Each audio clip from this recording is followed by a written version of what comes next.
Assalamualaikum warahmatullahi wabarakatuh. Kembali lagi dengan saya Tama dalam Ada Apa Gerangan. Bagaimana kabar kalian? Semoga selalu diberikan kesehatan dan juga rezeki yang cukup.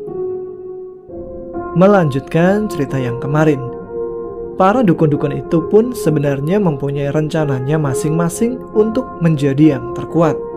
Lalu, siapakah yang akan berhasil?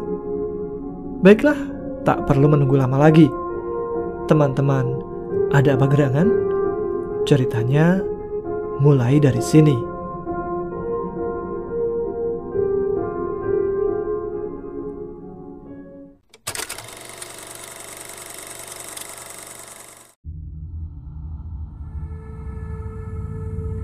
Seekor ular kecil berpunggung coklat tua dan berdada coklat muda melata memasuki gudang. Mata Nagasari langsung bercahaya saat melihat kehadiran ular istimewa yang mampu membunuh ular apapun yang digigitnya. Tali Picis, bagaimana bisa kau menemukanku? Bukankah di tempat ini terpasang penghalang? Penghalang itu hanya berfungsi untuk mencegah pendatang dari luar Nagasari, tapi tidak akan berguna jika kau sudah ada di dalam. Siapa yang menyuruhmu? Bukankah kau tidak bertuan? Perintahku adalah mengawasi Wereng, pengkhianat itu. Pemilik siluman babi dan anjing impor ini adalah anggota Sirna. Sudah, aku akan berusaha melepaskan tali keparat itu. Bersiaplah, lehermu mungkin akan tersakiti oleh benturan kekuatanku dengan tali itu. Tubuh Tali Picis lalu melilit tali yang mengikat leher Nagasari. Benturan energi yang terjadi membuat tali yang dililit Tali Picis berubah warna menjadi semerah bara. Nagasari hanya bisa berdesis menahan sakit dari lehernya yang terbakar dan berasap. Pelan-pelan, warna merah itu meredup dan akhirnya menghilang. Secepat kilat, Nagasari menggoyangkan kepalanya untuk melepaskan ikatan. Pergilah. Selesaikan saja urusanmu dengan mereka nanti setelah tuanmu sembuh. Ingat, kau sudah terikat perjanjian dengannya. Cepat pergi. Felix, babi dan anjing itu sedang menuju ke sini. Lewat bawah tanah, penghalang Felix hanya kuat di permukaan. Saat Felix tiba di gudang, ular tawanannya itu telah menghilang. Amarah membuat seluruh tubuhnya mengeluarkan uap putih yang berbau busuk seperti kotoran binatang. Keparat, aku benar-benar tidak menyangka ular itu bisa memutus tali penyegel kekuatan itu. Dia mendapatkan bantuan, Tuan. Aku bisa mencium bau ular lain di tempat ini, ucap sosok manusia berkepala anjing yang berdiri di sebelahnya. Siapakah Tuan dari ular itu? Apakah Sirna ingin bermain-main denganku? Itulah yang membingungkan, Tuan. Aku tidak bisa menemukan jejak manusia di ular itu. Jangan-jangan dia utusan dari kerajaan ular sendiri. Sudahlah, anggap saja kita kurang beruntung malam ini. Tidak mengapa, setidaknya si pemilik ular itu pasti sudah menjadi mayat. Tidak ada satupun yang bisa selamat setelah terluka oleh caling goteng. Di pondok Mbah Lawu, keributan terjadi di halaman. Mian dan Darwis segera keluar untuk melihat apa yang sedang terjadi. Di halaman, seekor ular hitam raksasa tampak kebingungan dikepung 3 harimau putih dan kucing raksasa. Nagasari, bisik Mian. Mian segera menjelaskan siapa ular tersebut. Condromowo dan para harimau lalu menghentikan aksi mengepung mereka. Nagasari pun segera melesat masuk untuk menemui tuannya yang sedang terbaring tidak berdaya. Malam itu, waktu seolah berjalan sangat lambat di pondok Mbah Lawu. Mian berulang kali memasuki kamar sang kakek hanya untuk merasakan hembusan halus udara yang keluar dari hidungnya. Moza sendiri duduk di samping ranjang. Genggaman tangannya tidak terlepas meski ia tertidur.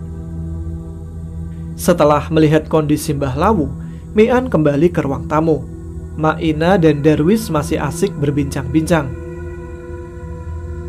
"Bagaimana, An?" tanya Ma'ina. "Masih bernafas, Mak? Semoga saja kakek bisa bertahan." "Nagasari tidak mengatakan apa-apa padamu," ucap Darwis. Mi'an mengulangi apa yang tadi diceritakan Candrasa. Saat itu, Mbah Lawu sedang bersiap memangsa seorang hakim yang korup. Di saat akan melakukan serangan itulah, Mbah Lawu mendapat firasat buruk tentang dirinya dan Candrasa. Nagasari pun diminta Mbah Lawu pergi untuk memberikan bantuan. Ketika Nagasari kembali, Mbah Lawu sudah terlibat pertarungan dengan dua siluman. Satu orang berkepala babi dan satunya lagi berkepala anjing. Melihat itu, Nagasari segera menyerang manusia berkepala babi. Lawan yang tangguh membuat pertarungan itu begitu sengit. Tanpa dukungan Nagasari di dalam tubuhnya, Mbah Lawu kehilangan banyak kekuatan. Di saat tenaganya semakin berkurang itulah, siluman babi berhasil mengoyak perut Mbah Lawu. Nagasari segera menggunakan kekuatannya untuk mengirim Mbah Lawu pulang. Namun, aksinya ini membuat pertahanan Nagasari melemah. Siluman anjing yang menjadi lawannya tiba-tiba saja berubah wujud menjadi anjing hitam raksasa, berhasil menggigit lehernya. Beruntung saat itu tubuh Mbah Lawu sudah berhasil dikirim pulang. "Siapa nama pemilik anjing dan babi itu?" "Felix, Mak." "Felix?" Ma'ina menatap Darwis.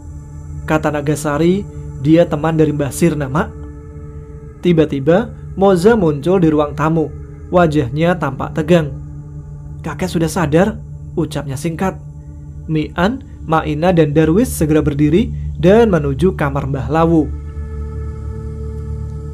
Sesampainya di sana, Mbah Lawu menatap mereka sambil tersenyum. Dada Mi'an seketika itu juga merasa lega. Lis dan Asti yang juga terbangun memasuki kamar. Asti segera memeriksa denyut nadi, suhu tubuh, dan luka-luka yang tadi dijahitnya. "Alhamdulillah, tidak terlihat ada tanda-tanda infeksi atau tetanus." Ma'ina, Darwis, dan yang lain lalu meninggalkan Mi'an berdua dengan Mbah Lawu. Mereka tahu ada yang ingin dikatakan oleh orang tua itu kepada Mi'an. Sebagai sesama pewaris, apa yang mereka bicarakan tentunya bersifat rahasia. "Kemari, An, ada yang ingin kukatakan." "Ada apa, Mbah?" tanya Mi'an setelah duduk di dekat Mbah Lawu. "Kau sudah mengikat perjanjian dengan Candrasa?" "Belum, Mbah. Aku masih ragu dengan hal itu." "Soal perjanjian, itu masalah pilihan. Tanpa perjanjian, kewajibanmu hanya menjadi rumah bagi Candrasa. Sepanjang jatah makannya kau berikan, dia tidak berhak mengaturmu.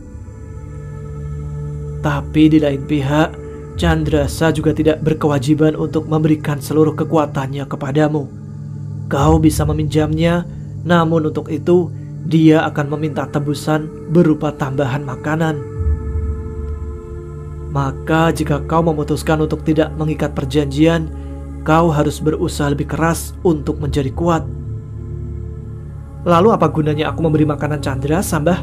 Toh aku tidak bisa menggunakan kekuatannya." "Kewajibannya hanya menjagamu dari gangguan. Cuma itu. Kau tidak bisa memberinya perintah atau sesukamu meminjam kekuatannya. Pikirkan baik-baik sebelum membuat perjanjian, sebab hal itu tidak bisa dibatalkan kecuali kau bisa melewati ujian dan menemui Raja Ular. Aku sendiri baru mengikat perjanjian dengan Nagasari setelah gagal melewati ujian untuk membatalkan status sebagai pewaris. Rumit sekali keluarga kita ini, Mbah. Mau tidak mau, inilah takdir yang harus kita jalani, An." Mi'an lalu meninggalkan kamar dan berjalan menuju batu besar. Ramai kicau burung memberi isyarat fajar sebentar lagi akan datang. "Kau pikir cuma dirimu yang menderita? Kau sangka aku senang menjadi bagian dari hidupmu?" Candrasa berbicara di dalam dirinya. "Aku sama sepertimu, An. Kita ini sama-sama korban dari keegoisan leluhur kita. Tanpa perjanjian itu, aku juga tidak bisa mengerahkan semua kekuatanku, An. Jumlah tenagaku bergantung pada berapa banyak mangsa yang kumakan. Begitu ya? Ternyata selama ini aku salah sangka. Maafkan aku, Sah. Tapi apakah itu berarti kau tidak akan bisa bebas sebelum aku mati? Ada sebuah cara, An. Tapi seumur hidup, aku akan menjadi buruan seperti Wereng.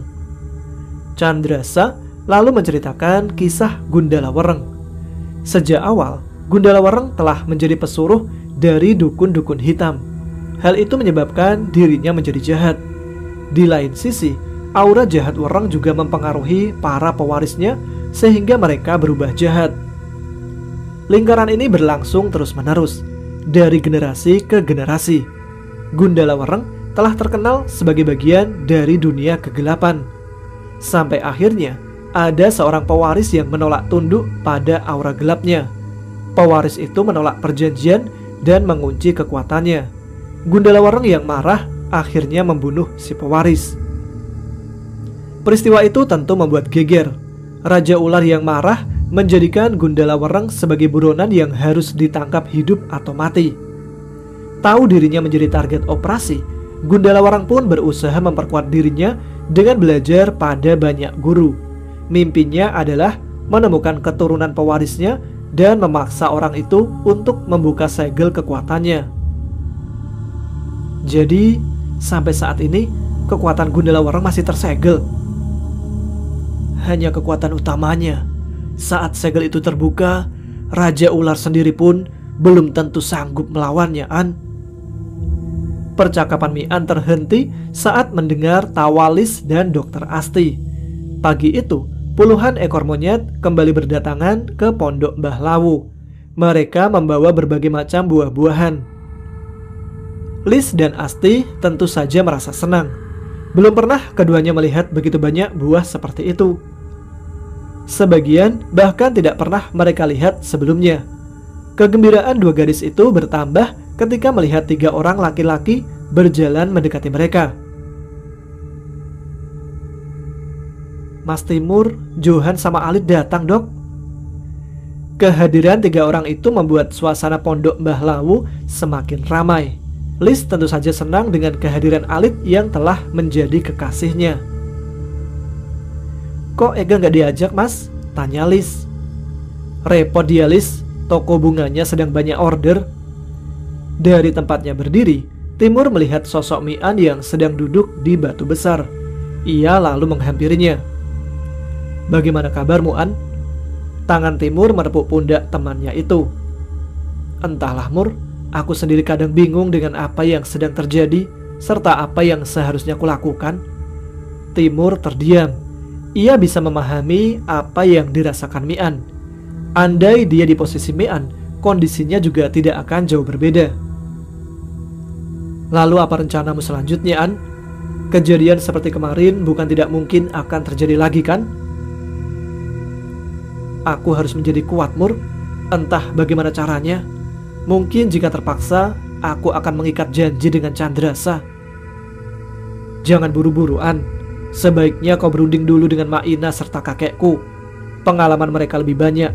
Barangkali saja ada jalan keluar yang bisa mereka berikan. Semoga saja ada, Mur. Oh iya, Mur. Tolong bilang ke Lis dan yang lain, jangan bermain terlalu jauh.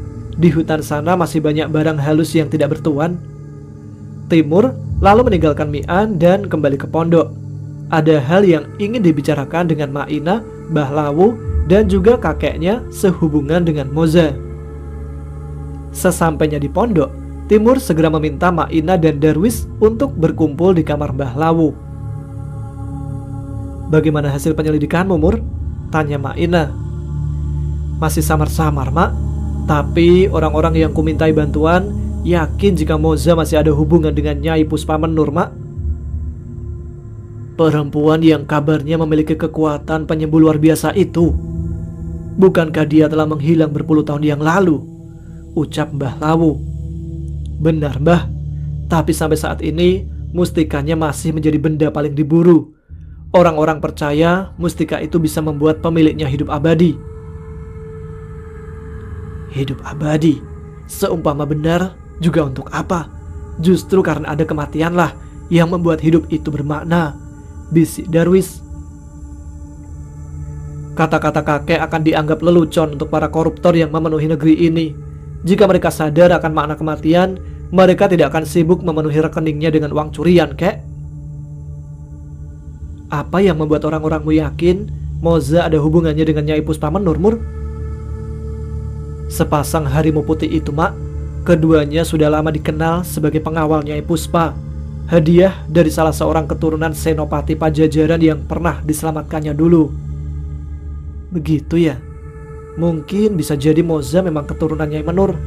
Bisa jadi itulah sebabnya pada level ringan ia bisa dengan mudah mengusir kekuatan hitam di tubuh seseorang. Mungkin kekuatannya juga yang membuat luka-lukaku tidak bertambah parah. Saat tidak sadar semalam, aku merasakan sebuah energi terus-menerus mengalir mengusir hawa dingin yang ada dalam tubuh ini. Oh iya, Mak, menurut orang-orangku, kabar Moza adalah pewaris mustika Nyai Puspamenur sudah tersebar luas.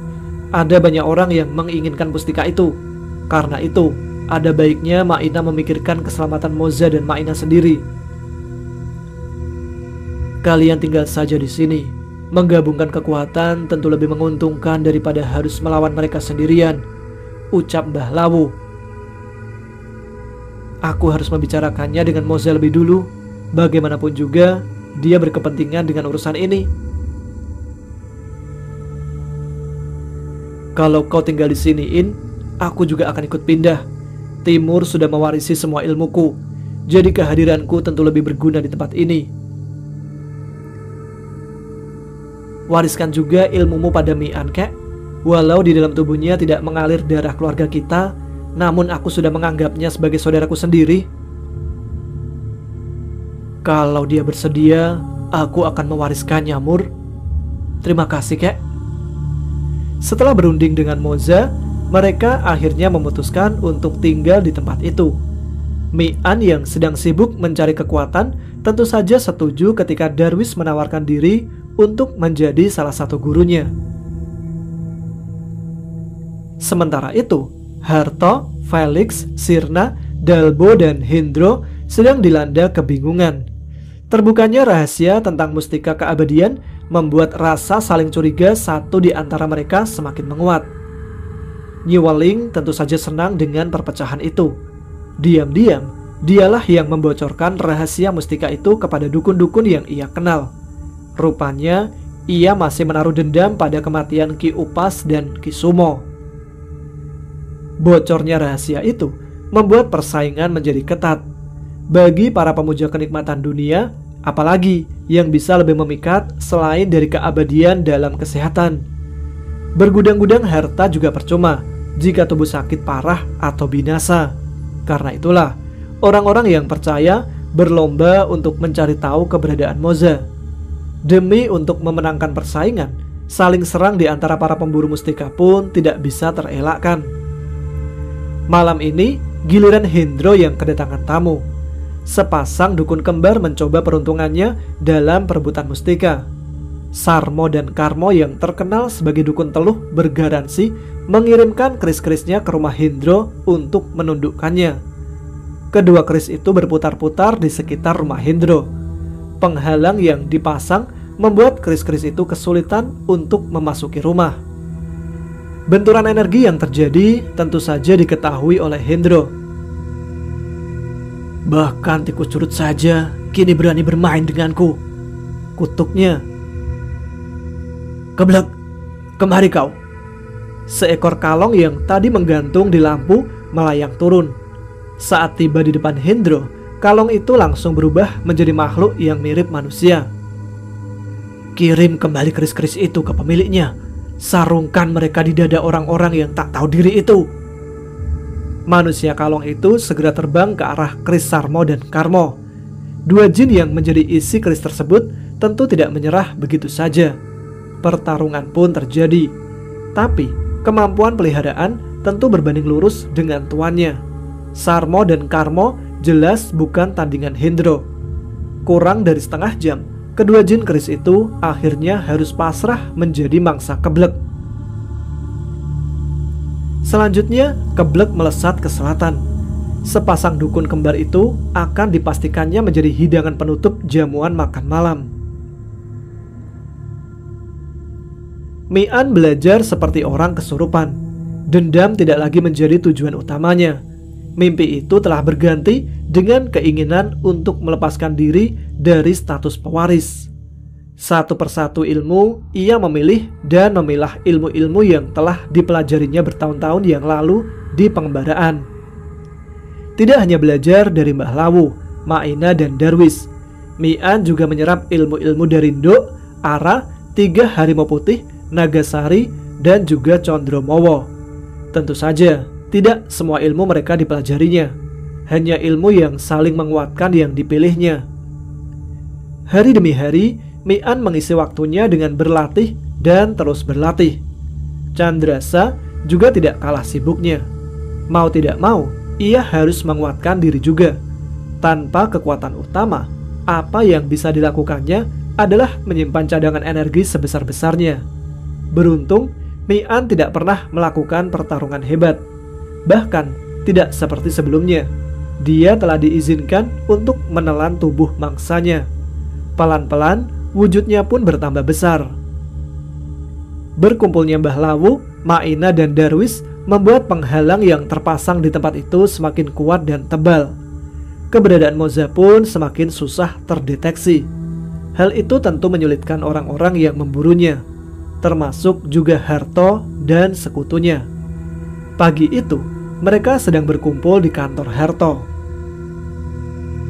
Bagaimana bisa kita kehilangan jejak dia, toh? Siapa lagi yang ikut campur dalam urusan ini? Tanya Dalbo. Seharusnya aku yang bertanya padamu, Bo. Bukankah untuk urusan seperti ini kau ahlinya? Jangan-jangan kau menyimpan informasi itu untuk dirimu sendiri, ya? Aku setuju dengan Harto. Orang yang menguasai cermin pusaka dari penguasa Karang Bolong tentu bisa menemukan siapapun yang diinginkannya, ucap Felix sinis. Apa perlu kuceritakan tentang ular raksasa yang akan kau makan sendirian itu, Vel? Dalbo membalas sindiran Felix. Kau memata-mataiku, Bo. Felix berdiri, demikian juga Dalbo. Kalian ini, keluarkan cermin itu, Bo. Perintah Mbah Sirna. Dalbo lalu mengeluarkan cermin yang terbuat dari perak, digosok halus. Ia meletakkan benda itu di meja. Foto Moza kemudian ditaruh di permukaan cermin. Setelah menggores tangan dengan pisau, Dalbo meneteskan darahnya di foto itu. Asap langsung mengepul, sementara foto Moza perlahan menghilang. Permukaan cermin yang mengeluarkan cahaya menyilaukan, tapi tidak ada gambar apapun yang tampak di sana. Kalian lihat sendiri kan, cermin itu tidak bisa menembus penghalang yang melindungi Moza, ucap Dalbo. Mengapa kita tidak menyerang gadis polisi itu? Setidaknya pasti ada keterangan yang bisa kita dapatkan dari dia, usul Hendro. Hendro benar. Mengapa kita lupa jika masih ada gadis bernama Liz? Siapa yang akan mengunjunginya? Aku sedang repot mengurus tempat untuk menyembunyikan politisi korup yang datang dari Singapura tadi pagi. Titipkan saja dia di kamar Nyi Weling, toh. Kasihan nenek itu. Sudah lama ia kesepian sejak Ki Upas mati. Ide bagus. Politisi belang dan ular belang, pasangan yang cocok. Biar aku saja yang mengunjungi Liz. Kebetulan urusan pasienku sudah selesai semua. Mbah Sirna menawarkan diri. Jangan sampai dia dimakan ularmu, Lona. Bisa kehilangan jejak kita nanti. Tenang, Hendro. Lagi pula tidak ada gunanya memangsa gadis itu. Di tubuhnya tidak ada ilmu apapun. Pertemuan mereka lalu bubar. Dalam perjalanan pulang, Mbah Sirna berdiskusi dengan Gundala Wereng. Kau yakin Moza adalah pewaris itu, Reng? Aku tidak pernah melupakan aroma dan aura makhluk yang pernah kutelan, ha? Saat ia menempelkan tangannya di tubuh Mian dulu, aku tahu dia adalah sang pewaris. Tapi jika kau bunuh dia, bagaimana dengan mustika itu? Setelah kekuatanku terbuka, kau tidak butuh mustika itu. Keabadian akan menjadi milikmu dengan sendirinya. Bagaimana dengan Harto dan yang lain, Reng? Jangan main-main, ha? Aku tahu mereka tidak jauh berbeda denganmu. Sama-sama licik dan serakah. Mustika itu hanya ada satu. Bagaimana kalian akan membaginya nanti? Sudahlah, kau bantu saja aku untuk mendapatkan Moza. Kemudian akan kuhabisi mereka berempat. Baiklah, Reng. Akan kuhitung dulu waktunya. Lalu akan kita kunjungi Lis. Sementara itu, di hutan larangan, Wanara Gimbal sedang menerima laporan dari anak buahnya. Serangan-serangan yang dilakukan Mbah Lawu dan Mian telah membuat pasukan dan budaknya jauh berkurang. Kemarahan membuat mata penguasa monyet-monyet siluman itu semakin merah. Sebagai jin pesugihan, Wanara Gimbal memang tidak memiliki kekuatan besar. Kelebihannya adalah gudang yang dipenuhi harta. Selama ini, bisnisnya lancar-lancar saja. Manusia-manusia serakah tidak pernah sepi mendatangi patung monyet yang menjadi perwakilannya untuk menukar iman mereka dengan harta. Sebagai gantinya, saat mereka telah berubah menjadi monyet, ia akan menjualnya pada jin-jin lain untuk menjadi pembantu atau mainan anak-anak mereka.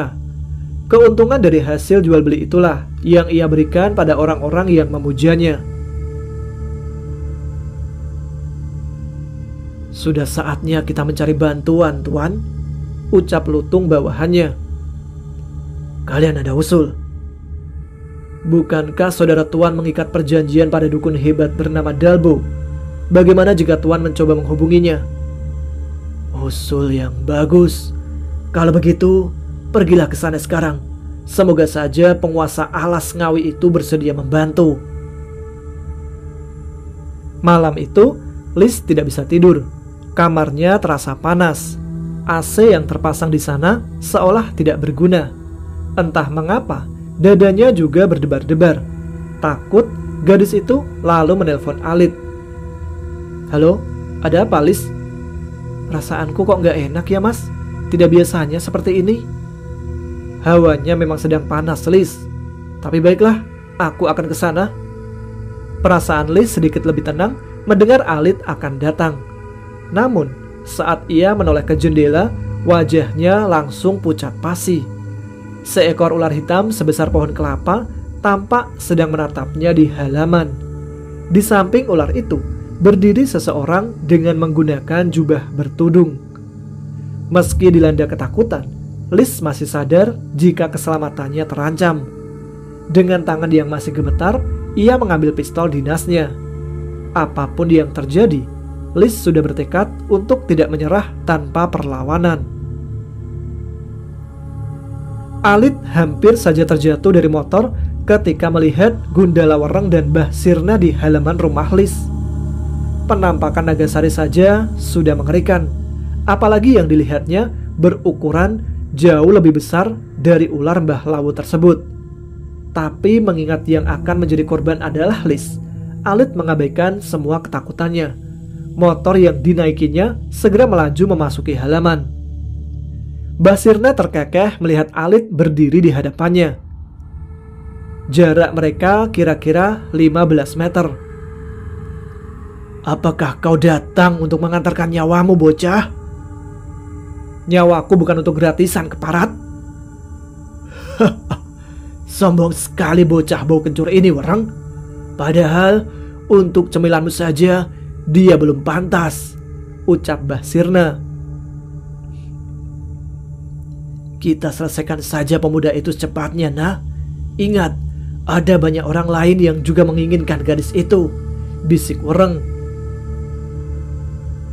Apa kau tidak merasakan kita sedang diawasi? Ada 3 orang yang berada di seberang tempat ini. Aku tahu itu, tapi kekuatan mereka tidak seberapa. Kita tidak perlu khawatir soal itu, Reng. Jangan bodoh, nah. Kau tahu tali picis kan? Bisanya bisa membuat celaka ular-ular tangguh yang meremehkannya. Baiklah, ayo kita selesaikan urusan di tempat ini. Kau atau aku yang akan melumat bocah itu? Kau saja, nah. Aku akan mengawasi kecoa-kecoa yang bersembunyi itu. Mbah Sirna lalu merapal mantra. Asap keluar dari mulutnya yang terbuka. Gumpalan-gumpalan asap itu kemudian menjelma menjadi 3 makhluk berekor seukuran anak-anak. Kepala mereka botak, bertanduk, bermata satu, berhidung pesek, dan bertelinga lancip. Deretan gigi runcing memenuhi mulut makhluk-makhluk itu. Sementara kaki dan tangannya dihiasi oleh kuku melengkung panjang yang lancip. Sudah lama aku tidak memberi makanan kalian, anak-anak. Sekarang nikmatilah pemuda di depan kalian itu, perintah Mbah Sirna. Ketiga makhluk itu meloncat ke arah Alit. Tiba-tiba saja terdengar suara tembakan. Salah satu makhluk itu terjatuh ke tanah. Lis ternyata telah berada di luar rumah dengan senjata teracung ke depan. Tubuh makhluk yang tumbang bergetar. Tidak lama kemudian, dia terbelah menjadi 2 makhluk yang serupa. Mbah Sirna tertawa saat melihat pasukannya kini menjadi 4. Mereka pikir perewanganku selemah itu, bisiknya. Alit melepaskan tali yang selama ini melilit pinggangnya.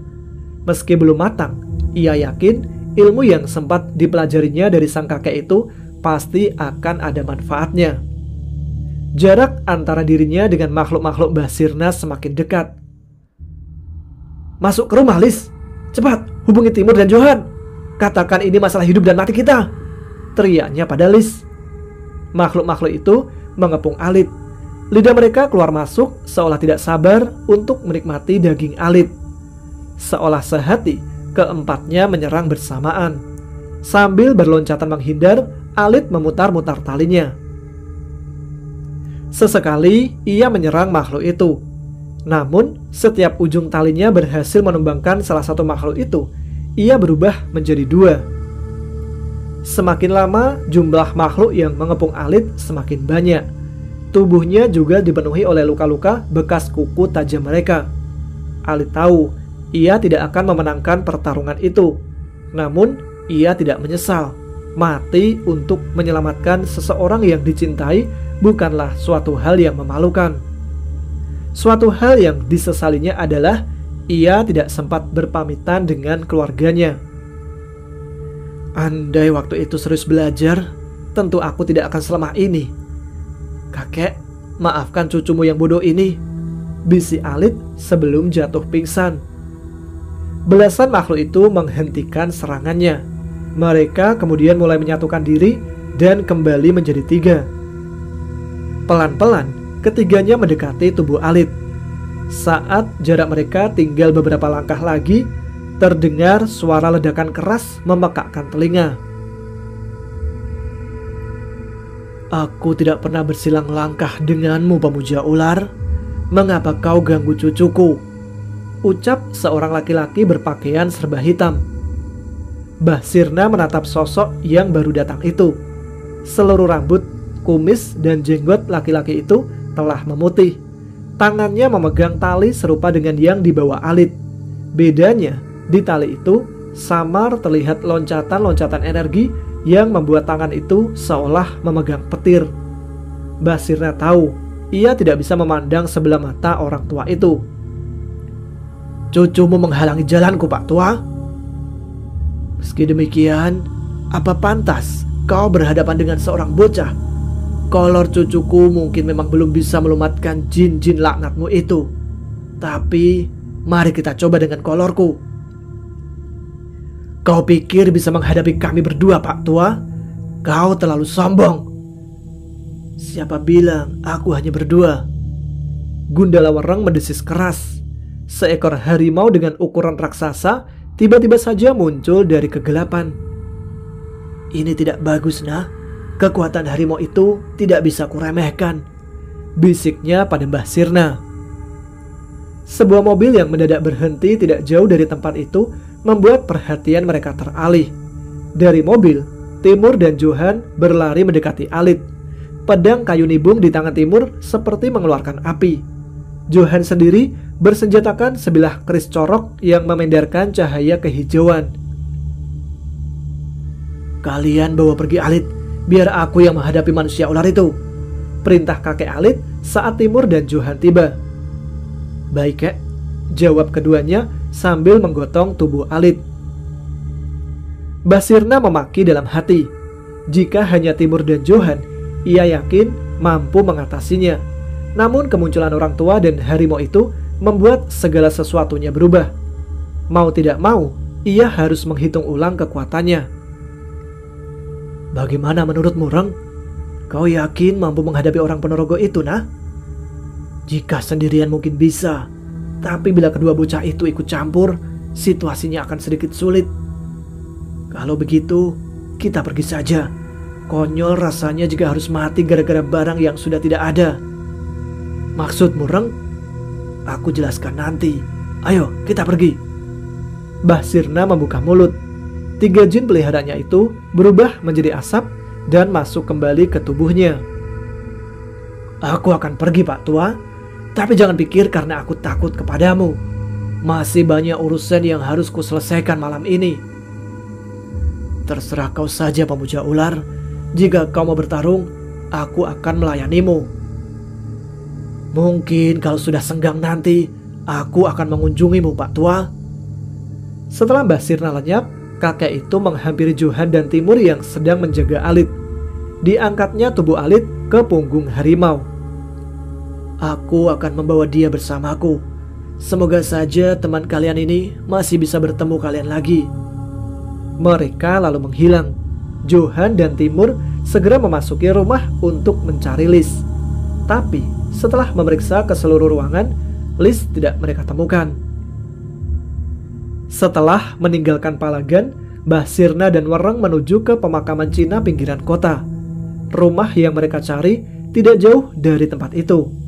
Aroma hio tercium kuat saat Mbah Sirna sampai di sebuah dinding yang didominasi oleh warna merah. Keinginan Mbah Sirna untuk masuk tertahan. Cermin segi 8 yang terpasang di pintu gerbang selalu mengeluarkan sinar keperakan saat ia mencoba mendekat. Kemanapun ia melangkah, sinar itu selalu menyambarnya. "Wereng, giliranmu." Gundala Wereng yang telah berubah menjadi kecil dan melingkar di leher Mbah Sirna menegakkan lehernya. Tidak lama kemudian, 2 sinar merah keluar dari mata ular tersebut.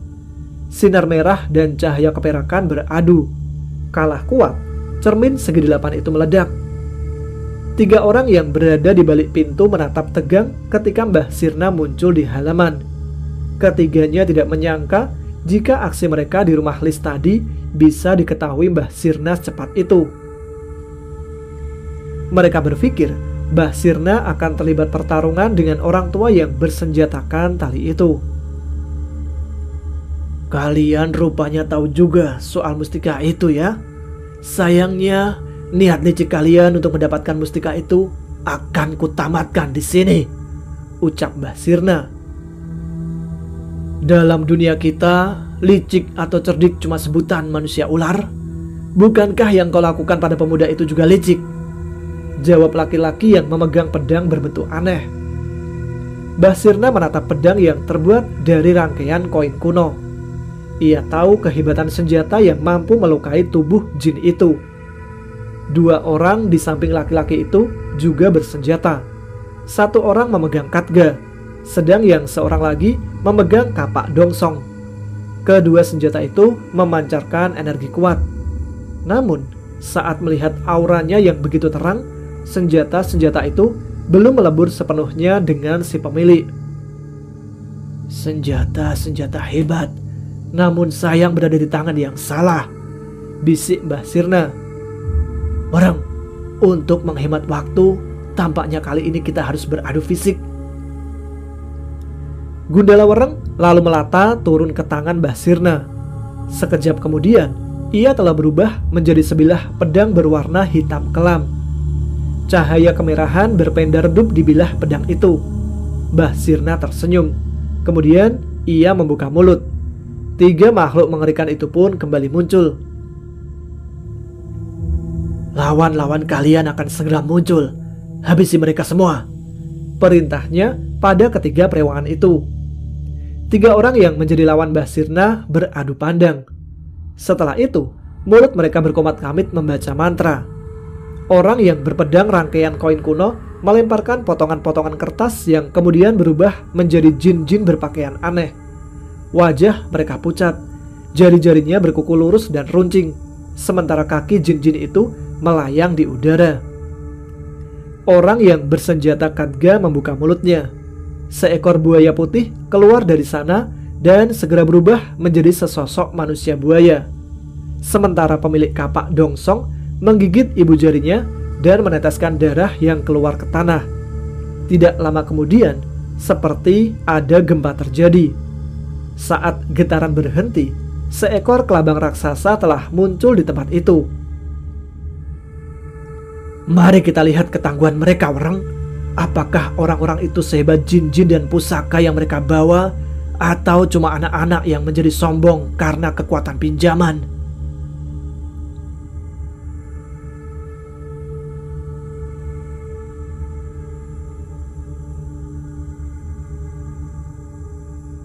Baik teman-teman sekalian, sampai di sini dulu ya. Besok ketika jam sahur kita lanjut kembali.